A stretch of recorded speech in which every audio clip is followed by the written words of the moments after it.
था जो किया जाता था। अब देखो ये फॉर्म कैसे हुआ था। तो इन 1488 बार्थोलोम्यू दियाज जो एक पोर्तुगीज़ एक्सप्लोरर थे, उन्होंने केप ऑफ गुड होप को डिस्कवर किया था। तो इससे क्या हुआ कि पुर्तगाल से लेके इंडिया तक एक सी रूट बन गया था ट्रेडिंग के लिए, जिससे पोर्तुगीज़ जो थे वो इंडिया में पहुंच के अपनी ट्रेडिंग करने लगे। तो इसको देख के जो ये ईस्ट इंडिया थी, जो यहाँ पे ब्रिटेन था, जो था इंग्लैंड, वहाँ के मेंबर्स भी सोचे, जो बिजनेस मेंबर्स थे, कि वो लोग भी एक कंपनी शुरू करते हैं जिससे वो लोग भी ईस्टर्न कंट्रीज़ में ट्रेड कर सके। तो उन्होंने 31 दिसंबर 1600 में खुद का एक कंपनी खोल दिया। उस कंपनी का नाम दिया था इंग्लिश ईस्ट इंडिया कंपनी।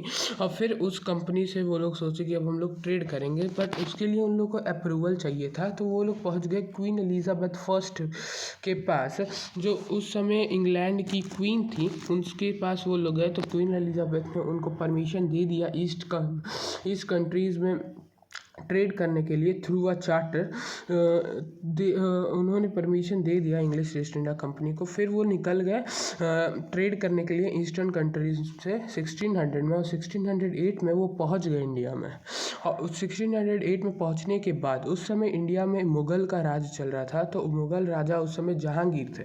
अब इसी के साथ अब हम लोग पढ़ेंगे कि इंग्लिश ईस्ट इंडिया कंपनी कैसे स्प्रेड होना शुरू हुई इंडिया में। तो हम लोग का पहला टॉपिक ये है। तो फिर क्या हुआ कि कैप्टन हॉकिंस, जो उस समय इंग्लिश ईस्ट इंडिया कंपनी के जो एक मेंबर थे, कैप्टन हॉकिंस, वो पहुंच गए जहांगीर के रॉयल कोर्ट में पर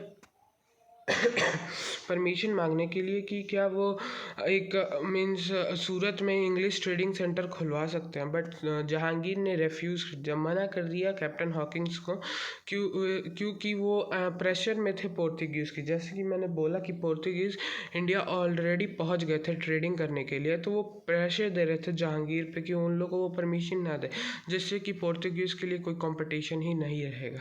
इसीलिए जहांगीर ने मना कर दिया। बट जो हॉकिंस थे और उनकी जो मेंबर्स थे इंग्लिश ट्रेडिंग सेंटर, जो मतलब इंग्लिश ईस्ट इंडिया कंपनी के जो मेंबर्स थे, वो साउथ चले गए। और साउथ में वो लोग ने मसूलीपट्टनम में फाइनली अपनी इंग्लिश ट्रेडिंग सेंटर खोल ली 1611 में, मसूलीपट्टनम में, जो साउथ में। तो इसी को देखते ही जहांगीर ने भी उन लोगों 1612 में परमिशन दे दिया थ्रू अ फारमैन। फारमैन क्या होता है कि एक परमिशन लेटर होता है जिसके द्वारा परमिशन आप दे सकते हैं। तो वही जहांगीर ने इशू कर दिया फारमैन, जिससे कि जो इंग्लिश कंपनी थी उन लोग को परमिशन मिल गया सूरत में अपनी इंग्लिश ट्रेडिंग सेंटर खुलवाने का। अब इसके बाद क्या हुआ कि जो हम लोग के sir Thomas Roy, he was sir Thomas Roy क्या करने लगे कि जहांगीर को सारी फैसिलिटीज़ देने लगे, जिससे जहांगीर जो थे वो खुश हो गए। और उन्होंने फिर सर थॉमस रॉय, जब जहांगीर सर थॉमस रॉय से खुश होने लगे, तो सर थॉमस रॉय जहांगीर के पास गए और उन्होंने बोला कि 1615 में वो गए और उन्होंने बोला कि क्या वो means all over India several factories खुलवा सकते हैं डिफरेंट स्टेट्स में। तो जहांगीर ने परमिशन दे दिया सर थॉमस रॉय को। फिर वो फाइनली 1623 तक उन्होंने English trading centres all over India several states में फैला दी थी। और उसमें से कुछ कॉमन था, सूरत, आगरा, अहमदाबाद, बड़ौदा एंड बरोच, और भी बहुत थे। अब उसके बाद क्या हुआ कि इन 1639 में एक लोकल राजा था, वो मद्रास दे दिया इंग्लिश ईस्ट इंडिया कंपनी को। बट वो बोला कि उसको इसका इनकम चाहिए। वो बोला कि आई नीड इनकम, मतलब वो दे रहा है एज अ लैंड, उन लोग को दे रहा है। और वो बोला कि आप इस लैंड को मीन्स मद्रास को अपने एडमिनिस्ट्रेशन के अंदर ले लो, आप अपने इस मद्रास को प्रोडक्शन के अंदर यूज़ करो, बट उसको इनकम चाहिए। और इनकम उसको किस फॉर्म में चाहिए, उसको इस टोटल रेवेन्यू जो जनरेट होगा उसको उसका आधा चाहिए, टोटल रेवेन्यू का आधा चाहिए। वो बोला कि मद्रास के मेंबर्स थे, उन्होंने मद्रास दे दिया, लोकल राजा था वो मद्रास दे दिया और बोला कि जो भी इनकम होगा उसका आधा उस राजा को चाहिए। और फिर क्या किए, जो ब्रिटिशर्स थे वो एग्री हो गए इस बात पे, इस डिसीजन पे वो एग्री हो गए। और फिर उन्होंने अपने फैक्ट्री के सामने फोर्ट खुलवा दिया और उस फोर्ट का नाम था फोर्ट सेंट जॉर्ज। और इसी के साथ फोर्ट सेंट जॉर्ज भी बन गया। अब क्या हुआ कि ऐसे ही एक और सेम केस हुआ। पोर्तुगीज़ जो थे, पोर्तुगीज़ ने एक आइसलैंड ऑफ बॉम्बे जो था, पोर्तुगीज़ ने बॉम्बे दे दिया किसी किंग को। पोर्तुगीज़ ने आइसलैंड दे दिया किंग चार्ल्स टू को, जो उस समय इंग्लैंड के किंग थे। इंग्लैंड के किंग को दे दिया पोर्तुगीज़ ने Bombay of island as dowry दे दिया, क्योंकि उनकी बेटी से शादी करने के लिए, मीन्स पोर्तुगीज़ की जो भी प्रिंसेस है उनसे शादी करने के लिए किंग चार्ल्स को मिल गया था Bombay of island as a dowry in 1662। फिर क्या हुआ कि इन 1668 किंग चार्ल्स ने जो थी बॉम्बे ऑफ आइसलैंड जो उनको डाउरी में मिला था वो दे दिया उन्होंने इंग्लिश ईस्ट इंडिया कंपनी को। और उन्होंने भी बोला कि उनको रेंट चाहिए इंग्लिश ईस्ट इंडिया कंपनी से, एनुअल रेंट, एनुअली चाहिए उनको 10 पाउंड्स।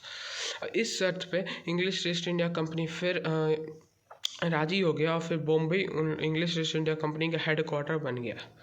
ऐसे वेस्ट कोस्ट में इंग्लिश ईस्ट इंडिया कंपनी का हेड क्वार्टर बन गया बॉम्बे। अब इसके बाद क्या हुआ कि सन 1698 औरंगजेब ने इंग्लिश ईस्ट इंडिया कंपनी के मेंबर्स को ज़मींदारी राइट्स दे दिया। अब इसी ज़मींदारी के राइट्स में उन्होंने उनको दे दिया इंग्लिश ईस्ट इंडिया कंपनी को 3 विलेज में ज़मींदारी राइट्स उन लोगों को मिल गए थे, जो था कोलकाता, सुल्तानुती एंड गोविंदपुर। और फिर ये तीनों कंबाइंड होके वो कलकत्ता बन गए। और फिर इंग्लिश ईस्ट इंडिया कंपनी जो थी वो अपने ट्रेड को कलकत्ता में ही फोर्टिफाइड कर लिया। एंड इस ट्रेड को फोर्टिफाइड करने के बाद ये भी एक उन लोग का as a kind of centre बन गया था कोलकाता भी। तो उन्होंने यहाँ पे भी एक फोर्ट बना लिया, जिस फोर्ट का नाम बन गया फोर्ट विलियम। हाँ, अब फिर क्या हुआ कि इन 1717 में फ़ारूक सियार ने जो भी टैक्सेस जो लगते थे ट्रेडिंग के लिए, जो भी टैक्सेस जो लगते थे ब्रिटिश ईस्ट इंडिया कंपनी से, वो माफ़ कर दिया गया। मींस अब ब्रिटिशर्स को कोई भी टैक्सेस पे नहीं करना था। तो अब क्या हुआ कि ब्रिटिशर्स इससे बहुत ज़्यादा पैसा कमाने लगे। ओके, इससे बहुत ज़्यादा पैसा कमाने लगे और उन लोगों को बहुत ज़्यादा प्रॉफिट होने लगा। और इसी के साथ हम लोग का सेकेंड टॉपिक भी ख़त्म होता है। अब थर्ड टॉपिक था कि how does English east India company start interfering in internal affairs of India. देखो, बेसिकली इसका सबसे बड़ा रीज़न तो है डिक्लाइन ऑफ मुगल एम्पायर। जैसे डिक्लाइन ऑफ मुगल एम्पायर होने लगा इंडिया में, तो अब वहाँ पे एम्पायर और मुगल और एम्पायर की कोई कमी होने लगी। तो उसी का फ़ायदा देखते देखते जो हम लोग के इंग्लिश ईस्ट इंडिया कंपनी के जो भी मेंबर्स थे वो इंटरफेरेंस करने लगे। बट इसके दो मेन रीज़न है। एक तो पहला है battle of Plassey and battle of Buxar, जिसको हम लोग अपने आने वाले वीडियोस में डिस्कस करेंगे। इसी के बाद जो था कि इंडिया मेनली इंटरफेरेंस में इसके बाद ही इंडिया जो था वो इंडिया के इंटरनल अफेयर्स में English east India company interference देने लगी। और इसी के साथ हम लोग की आज के वीडियो ख़त्म होता है। तो thank you for watching this video. अगर आपको अच्छा लगा तो like, share, subscribe and share. तो आगे वीडियोज़ का जुड़े रहने के लिए बेल नोटिफिकेशन ऑन कर देना। तो तब तक मिलते हैं। Thank you all.